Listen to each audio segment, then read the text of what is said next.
Hi friends, welcome to Learn Programming in Malayalam. നമ്മൾ ഇന്ന് ഈ വീഡിയോയിൽ നോക്കാൻ പോകുന്നത് ഗോയിലെ ഡിഫർ എന്ന് പറയുന്ന ഒരു കീവേഡ് അല്ലെങ്കിൽ ആ ഒരു സ്റ്റേറ്റ്മെൻറ്റിനെ കുറിച്ചിട്ടാണ്. ഡിഫർ എന്ന് പറയുന്ന കീവേഡിൻ്റെ ഒരു വാക്കിൻ്റെ മീനിങ് എന്ന് പറയുന്നത് ഡിലേ ആക്കുക അല്ലെങ്കിൽ പോസ്റ്റ്പോൺ ചെയ്യുക എന്നുള്ളതാണ്. അപ്പോൾ ഇത് ഗോയിൽ ഉള്ള ഒരു സ്പെഷ്യൽ ഫീച്ചറാണ്. ഇപ്പോൾ നിങ്ങളിപ്പോൾ നോക്കിക്കഴിഞ്ഞാൽ മറ്റെല്ലാ ലാംഗ്വേജിലൊന്നും ചിലപ്പോൾ ഈ ഒരു ഫീച്ചർ കാണാനായിട്ട് സാധിക്കില്ല. നമ്മളിപ്പോൾ ചെയ്തു വച്ചിരിക്കുന്ന എക്സാമ്പിൾ എന്ന് പറയുന്നത് ഒരു നോർമൽ ഹലോ വേൾഡ് പ്രോഗ്രാമാണ്. അപ്പോൾ ആദ്യം നമുക്കിതൊന്ന് ജസ്റ്റ് എക്സിക്യൂട്ട് ചെയ്ത് നോക്കാം. അപ്പോൾ ഇത് എക്സിക്യൂട്ട് ചെയ്ത് കഴിഞ്ഞാൽ നിങ്ങൾക്ക് ഔട്ട്പുട്ട് കാണാൻ കഴിയും. ഇവിടെ ഹലോ എന്നും വേൾഡ് എന്നും പറയുന്ന ഔട്ട്പുട്ട് നമുക്ക് 2 ലൈനിലായിട്ട് കിട്ടിയിട്ടുണ്ട്. അപ്പോൾ ഞാനിനി ഈ ആദ്യത്തെ ഈ ഒരു സ്റ്റേറ്റ്മെൻറ്റിൽ ഡിഫർ എന്ന് പറയുന്ന ഒരു കീവേഡ് കൊടുക്കുന്നു.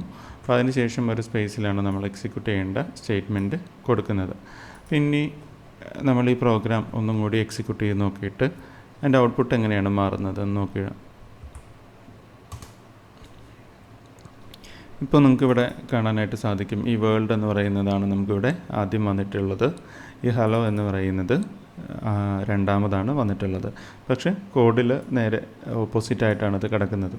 അപ്പോൾ ഡിഫർ എന്ന് പറയുന്ന സ്റ്റേറ്റ്മെൻറ്റിൻ്റെ പ്രത്യേകതയും അതാണ്. ഡിഫർ എന്ന് പറയുന്ന സ്റ്റേറ്റ്മെൻറ്റ് ആക്ച്വലി ചെയ്യുന്നത് ഈ ഒരു മെയിൻ ഫങ്ഷൻ, ഈ ഡിഫർ എന്ന് പറയുന്ന കീവേഡ് കിടക്കുന്നത് ഏത് ഫങ്ഷനിലാണോ ആ ഒരു ഫങ്ഷൻ്റെ റിട്ടേൺ കഴിഞ്ഞതിന് ശേഷം അല്ലെങ്കിൽ ആ ഒരു ഫങ്ഷൻ എൻഡ് ആയതിനു ശേഷം മാത്രമേ ഡിഫറിൽ കിടക്കുന്ന പ്രോഗ്രാംസ് അല്ലെങ്കിൽ ആ ഒരു ലൈൻ ഓഫ് കോഡ് എക്സിക്യൂഷൻ നടക്കുകയുള്ളൂ. ഈ ഒരു എക്സാമ്പിളിലാണെങ്കിൽ ഈ ഒരു ലൈനിലാണ് ആക്ച്വലി നമ്മുടെ ഈ ഒരു മെയിൻ ഫങ്ഷൻ എൻഡ് ആവുന്നത്. അപ്പോൾ അതിന് ശേഷമായിരിക്കും ഈ ഡിഫറിലെ കീവേഡ് കൊടുത്തിരിക്കുന്ന ഒരു കാര്യം എക്സിക്യൂട്ട് ആവുന്നത്. അപ്പോൾ ഇത് നമ്മൾ കോമൺലി ഗോയിൽ ഇത് കൂടുതലും യൂസ് ചെയ്യുന്നത്, ഒരു എക്സാമ്പിൾ നമ്മൾ പറയുവാണെങ്കിൽ ഡാറ്റാബേസ് കണക്ഷൻ നമ്മൾ ക്ലോസ് ചെയ്യാനായിട്ടൊക്കെ ഡിഫർ സ്റ്റേറ്റ്മെൻറ്റിലാണ് ക്ലോസ് ചെയ്യുന്നത്. അപ്പോൾ അത് നമ്മൾ യൂസ് ചെയ്തതിന് ശേഷം ഒരു എക്സിക്യൂഷൻ തീരുന്ന സമയത്ത് ഓട്ടോമാറ്റിക്കലി അത് ക്ലോസ് ആവുന്നതാണ്. അപ്പോൾ അതൊക്കെയാണ് ഒരു പ്രാക്ടിക്കൽ എക്സാമ്പിൾ അല്ലെങ്കിൽ പ്രാക്ടിക്കൽ ആപ്ലിക്കേഷൻ എന്ന് വേണമെങ്കിൽ നമുക്ക് പറയാനായിട്ട് സാധിക്കും. അപ്പോൾ ഇതൊരു സിമ്പിൾ എക്സാമ്പിളാണ് ഡിഫറിൻ്റെ. പിന്നെ നമുക്ക് ഇതിൽ ഡിഫറിൽ തന്നെ രണ്ടാമത് നമ്മൾ നോക്കാൻ പോകുന്നത് സ്റ്റാക്കിംഗ് ഡിഫർ എന്ന് പറയുന്നതാണ്. അതായത് നമ്മൾ ഡിഫർ മൾട്ടിപ്പിൾ സ്റ്റേറ്റ്മെൻറ്റ്സ് കൊടുത്ത് എങ്ങനെയാണ് ഡിഫർ വർക്ക് ചെയ്യുന്നത് എന്നുള്ള കാര്യമാണ് നമ്മൾ നോക്കാൻ പോകുന്നത്. അപ്പോൾ അതിന് നമുക്ക് ചെയ്യാവുന്നത് ഒരു സിമ്പിൾ ഫോർ ലൂപ്പ് ഇവിടെ നമുക്ക് എക്സിക്യൂട്ട് ചെയ്യാം. അപ്പോൾ ഇതിൽ ജസ്റ്റ് i<10 ആണ് നമ്മളിവിടെ വാല്യൂ കൊടുക്കുന്നത്. അപ്പോൾ ഇതിൽ നമ്മളിവിടെ ഒരു പ്രിൻറ്റ് ഫങ്ഷൻ കൊടുക്കുന്നു. ഇതിൽ ഐയുടെ വാല്യൂ നമ്മളിവിടെ പ്രിൻറ്റ് ചെയ്യുന്നു. ഈ ഒരു എക്സാമ്പിൾ ഞാൻ ഇപ്പോൾ ഡിഫർ സ്റ്റേറ്റ്മെൻറ്റ് ഇല്ലാതെയാണ് നമ്മൾ പ്രിൻറ്റ് ചെയ്യാൻ പോകുന്നത്. ഇത് നിങ്ങൾ എക്സിക്യൂട്ട് ചെയ്ത് കഴിഞ്ഞാൽ നിങ്ങൾക്കിവിടെ ഔട്ട്പുട്ട് നോർമലി 0 to 9 വരെ പ്രിൻ്റ് ആയിട്ടുണ്ട്. നമ്മളിതിന് മുമ്പായിട്ട് ഇവിടെ ഒരു സ്റ്റാർട്ട് സ്റ്റേറ്റ്മെൻറ്റ് കൊടുക്കുകയാണ്.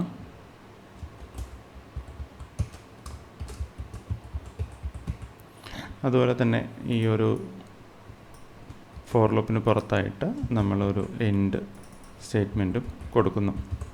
അപ്പോൾ ഇത് കൊടുത്തതിന് ശേഷം നമുക്കിനി ഈ ഒരു കോഡ് എക്സിക്യൂട്ട് ചെയ്യുമ്പോഴും നമുക്ക് കാണാനായിട്ട് സാധിക്കും.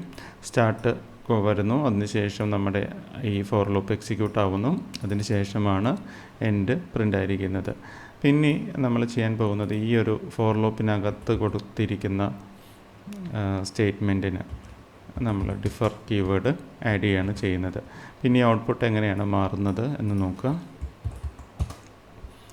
ഇത് നിങ്ങൾ എക്സിക്യൂട്ട് ചെയ്യുമ്പോൾ നിങ്ങൾക്ക് കാണാനായിട്ട് സാധിക്കും. ആദ്യം സ്റ്റാർട്ടാണ് പ്രിൻ്റ് ആയിരിക്കുന്നത്, പിന്നീട് എൻഡ് പ്രിൻ്റ് ആയിട്ടുണ്ട്. കാരണം ഡിഫേർഡ് സ്റ്റേറ്റ്മെൻറ്റ്സ് എക്സിക്യൂഷൻ അവിടെ വെയിറ്റ് ചെയ്യുന്നതുകൊണ്ടാണ് അങ്ങനെ സംഭവിച്ചിരിക്കുന്നത്. പക്ഷേ അതിന് ശേഷം വന്നിരിക്കുന്നത് 9 to 0 ആണ്. പക്ഷേ നമ്മൾ ഫോർ ലൂപ്പ് ഇവിടെ കൊടുത്തിട്ടുള്ളത് 0 to, അതായത് ലോവർ വാല്യൂവിൽ നിന്ന് അപ്പർ വാല്യൂവിലേക്കാണ് നമ്മൾ ഫോർ ലൂപ്പ് കൊടുത്തിട്ടുള്ളത്. പക്ഷേ സ്റ്റിൽ ഈ ഒരു ഡിഫർ കീവേഡിൽ ഇതിൽ ഔട്ട്പുട്ട് വന്നിരിക്കുന്നത് റിവേഴ്സ് ആയിട്ടാണ്. അപ്പോൾ അതിനൊരു കാരണമുണ്ട്.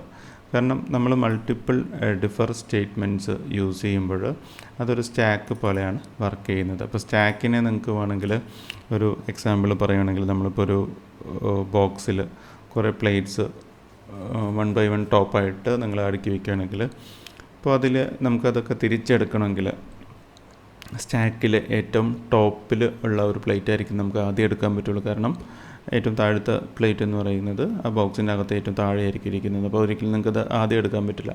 അപ്പോൾ ആ ഒരു രീതിയിലാണ് ഈ ഡിഫർ സ്റ്റേറ്റ്മെൻറ്റ് സ്റ്റാക്ക് ചെയ്യുമ്പോൾ സംഭവിക്കുന്നത്.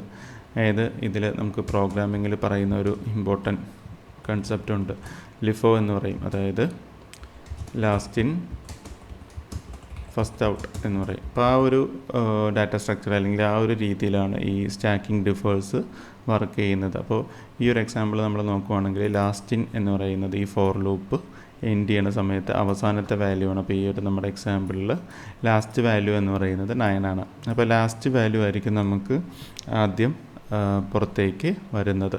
അപ്പോൾ അതുകൊണ്ടാണ് ഈ ഒരു ഫോർ ലൂപ്പ് നമ്മൾ ലെസ് ദാൻ അല്ലെങ്കിൽ 0 നിന്ന് ഹയർ വാല്യൂയിലേക്ക് പ്രിൻ്റ് ചെയ്തിട്ടും അത് റിവേഴ്സായിട്ട് പ്രിൻ്റ് ചെയ്യാനുള്ള കാരണം. ഇതൊരു വളരെ യൂസ്ഫുള്ളായിട്ടുള്ളൊരു ഇമ്പോർട്ടൻറ്റ് ഫീച്ചറാണ്.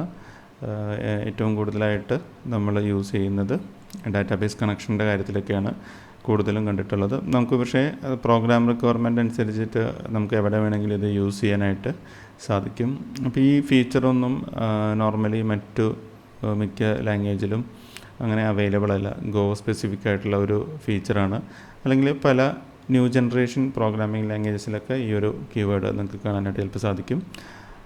അപ്പോൾ ഈ ഒരു കാര്യം അറിഞ്ഞിരിക്കുക. കാരണം ഗോയുടെ ഒരു പ്രത്യേകത എന്ന് വെച്ചാൽ അതൊരു ന്യൂ ജനറേഷൻ ലാംഗ്വേജ് എന്ന് വേണമെങ്കിൽ പറയാം. അപ്പോൾ അതിൽ മാത്രമുള്ള കുറേ ഫീച്ചേഴ്സ് ഉണ്ട്. ഇതുപോലത്തെ കുറേ അഡ്വാൻസ്ഡ് ഫീച്ചേഴ്സ്, നമുക്ക് പ്രോഗ്രാമിംഗ് ടാസ്ക് ഈസിയാക്കുന്ന കുറേ ഫീച്ചേഴ്സുണ്ട്. അപ്പോൾ അത് അറിഞ്ഞിരിക്കേണ്ടത് വളരെ ഇമ്പോർട്ടൻ്റ് ആണ്. എന്നാൽ മാത്രമേ നമുക്ക് ഈ ഒരു ലാംഗ്വേജ് എഫിഷ്യൻ്റായിട്ട് യൂസ് ചെയ്യാനായിട്ട് സാധിക്കുകയുള്ളൂ. കൂടുതൽ കാര്യങ്ങൾ അടുത്ത വീഡിയോയിൽ പഠിക്കാം.